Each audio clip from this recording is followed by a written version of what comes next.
Hey, Ben. Thank How's you it going? Pretty good. Is it okay if I ask like a couple, one or two questions? If they're brief, sure. I mean, big lines.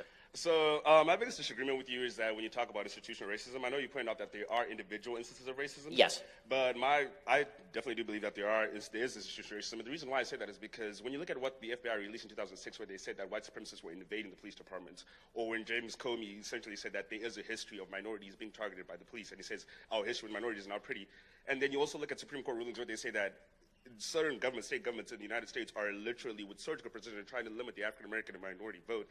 It begs the question, like, how can you say there's no institutional racism when these institutions themselves are confessing that we're doing these things? And yes, they're being checked at times, but these things are happening. So okay, there are a couple separate questions there because there's specific data points that you're mentioning there. You know, the 2006 FBI report, and then you're mentioning also the Supreme Court decisions on the Voting Rights Act and the rewriting of the Voting Rights Act. So as far as the Voting Rights Act goes, there is not a lot of evidence to suggest that black votes are being undercounted in southern states. It's just the evidence is very scanty there. Justice Scalia's, I think he wrote dissent in that case.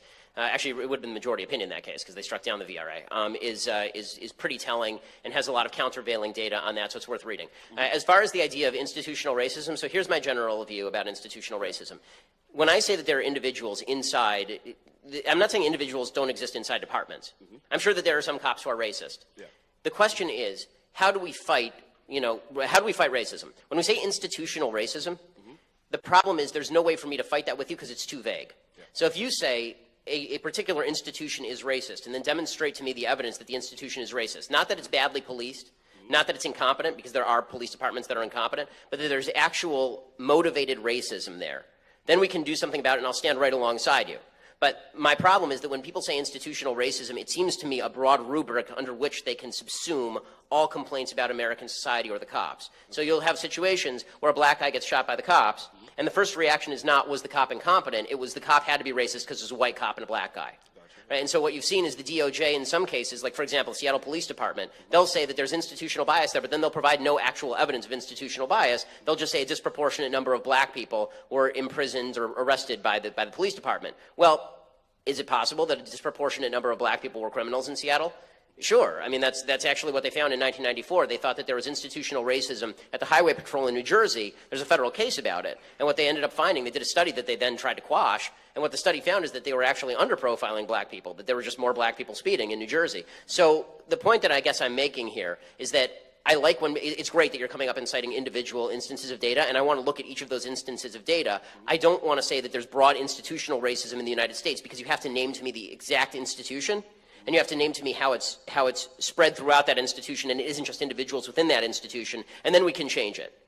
Okay, so that's an institution that has racism. That's not the same thing as arguing there's institutional racism in the United States as a general rule, because that suggests that America is generally racist, which is something with which I disagree. Okay. So, yeah, I might agree with you that there are certain instances of America where it's not generally racist.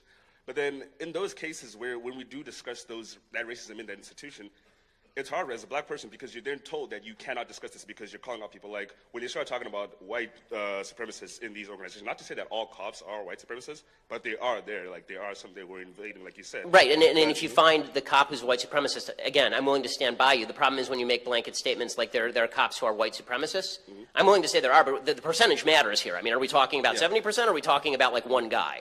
Right, so and that I think is the big debate here. And so that's why whenever I have these conversations, I try to narrow it down to what's the most specific thing we can talk about that we can solve together? Because I promise you, I will go out there with you and protest against a racist shooting. Like when Walter Scott was shot in South Carolina, I'm on your side, right? I'm on the side of the person who was shot because that was a terrible shoot. Everybody saw that was a terrible shoot. But when people say that what happened in Ferguson, Missouri with Michael Brown, when they say that it was hands up, don't shoot, that's white racism, there's no evidence of that whatsoever, and that was actually an attempt to get a cop on the basis of really bad evidence. Okay. So I think that it's incumbent on us to actually show our work. Instead of just saying institutional racism, let's go out and protest, let's find the specific instance, and then we can solve it. Then we can solve the problem together. Okay. Last question. Yeah, sure.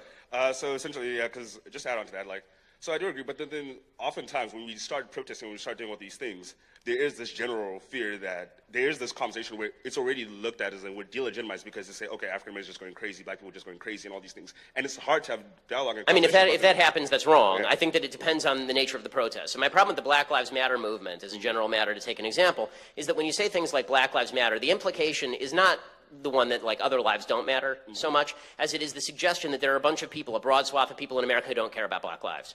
That's the implication, and I don't think that's true. I don't think that's true. I think that we all care about black lives, and I think that if the question were, what should we do about this particular shooting, that's one thing. But if the idea is that cops are shooting black people because black people are black people, I don't see any statistical evidence of a trend of that. So that's the problem with BLM. BLM tries to draw a trend from an anecdote.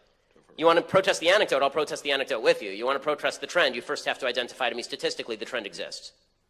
Okay. So, Great. Well, sorry, I don't want to cut you off, but I appreciate it. Okay. So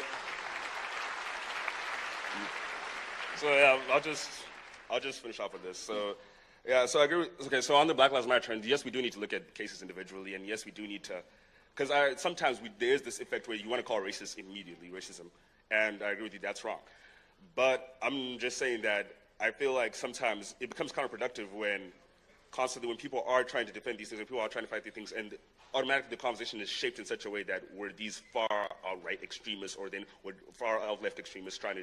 Right, and I think that the biggest problem when it comes to language, and I'll finish with this, I'm sorry, but I think that the biggest problem there is, as you notice, I keep trying to peg down as exactly as we can the instances that we're talking about and the language that we're referring to. And I think that movements have a hard time pegging that down. And you see that from movements all over the country. But when you make a claim as broad as American society doesn't care about the lives of black people, Black Lives Matter, a lot of people are going to get pissed at that, and I think they have a right to be pissed at that. Okay. Thank you, Ben. Thanks.